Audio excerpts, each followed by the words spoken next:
एक साथी का कॉल आया, वो एक अपनी पर्सनल कुछ चीज़ पूछना चाह रहे थे। उन्होंने पूछा कि मेरा बच्चा है, वो कहना नहीं मानता, मैं क्या करूं। मैंने भाई से पूछा कि क्या आप बच्चे का कहना मानते हो? तो एकदम से सकपक आ गए, बोले कि आपका क्या मतलब? मैंने कहा क्या आप बच्चे का कहना मानते हो? जब वो कुछ चीज़ें बोलता है कि ऐसे करो वैसे करो, ये चाहिए वो चाहिए, वहाँ जाना है, ये करना है, तो क्या आप बच्चे के कहना मानते हो? तो उन्होंने कहा कि ऐसे मैंने कभी ध्यान नहीं दिया। तो मैंने कहा उनको ध्यान दीजिए, आप देखिए एक बार, आपको पता चलेगा कि कुछ चीज़ें ऐसी है जहाँ बच्चे को उसके जो वो बोलता है, आप उसके ऊपर सहमति नहीं देते। और आप समझे इस चीज़ को, ये काफ़ी साइकोलॉजिकल है। और साइकोलॉजिकल चीज़ें इस तरीके से कनेक्टेड है, जिस तरीके से आप दूसरे के साथ ट्रीट करते हो।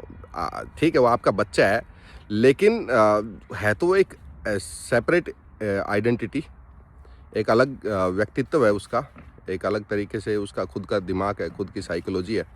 तो आप जब बच्चे का कहना नहीं मानेंगे तो ये स्वाभाविक है, साइकोलॉजिकल है, मनोवैज्ञानिक कारण है इसके पीछे कि वो भी आपका कहना मानने से धीरे धीरे इनकार करने लगेगा अंदर से। अभी ठीक है, वो छोटा है, आपके पूरे काबू में नहीं है।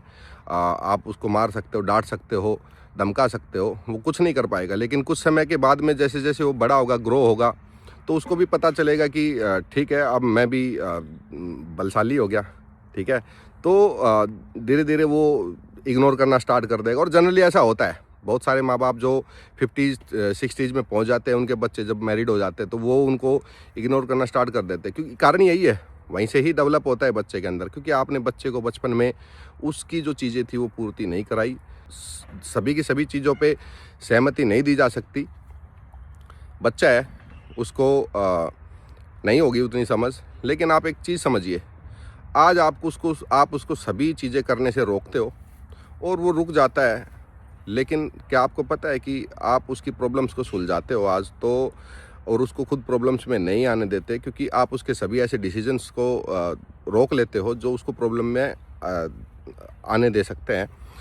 तो आपने उसको प्रॉब्लम फेस नहीं करने दी, आपने उसको अपने ऊपर इंडिविजुअल डिपेंडेंसी क्रिएट कर दी। और आज तो चलो आप हो, आपने समस्याओं का सुलझारा कर दिया, लेकिन कल को जब आप नहीं रहेंगे या वो खुद से अपनी फैमिली रन करेगा तो तब कौन रहेगा? तो इसलिए बेटर है कि आज उसको मिस्टेक करने दे, आज उसको गलतियां करने दे।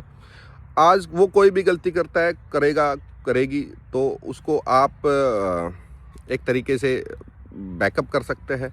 आप उन प्रॉब्लम्स का समाधान करने में उसकी हेल्प कर सकते हैं। और बेटर तो यही है कि उसकी प्रॉब्लम्स का समाधान भी उसी को करने दे, उसकी मदद करे, ताकि उसका वो जो प्रॉब्लम सॉल्विंग एटीट्यूड है जीवन के प्रति की समस्याओं में, जब मैं फंस जाऊं तो मैं कैसे इन समस्याओं से निकलूं। तो इस तरीके की छोटी छोटी चीज़ें हैं जो हम जनरली ध्यान नहीं देते। आप बच्चे को आज इस तरीके से प्रॉब्लम्स हैंडल करना सिखाएं कि वो खुद से ही टैकल करे, और आप देखेंगे कि वो बच्चे के अंदर कॉन्फिडेंस भी बड़ा अच्छा बढ़ेगा। वो बहुत ही जल्दी परिपक्वता आएगी उसके अंदर। ठीक है, आपको इस चीज़ से डरने की, घबराने की ज़रूरत नहीं है। ठीक है, शुरुआत में कुछ नुकसान हो सकता है, लेकिन कोई बच्चा इतना बड़ा नुकसान नहीं कर सकता कि जिससे कि पूरा का पूरा आपके फैमिली का इकोसिस्टम मिल जाए। तो इसलिए आप बच्चे को पूरी स्वतंत्रता के साथ जीने दें। और इस तरीके की कुछ और भी चीज़ें हैं, आप मेरे से पूछ सकते हैं। मैं आपको गाइड तो नहीं कर सकता, बट अपने जो विचार है आपके साथ में शेयर कर सकता हूँ। Thank you, bye bye.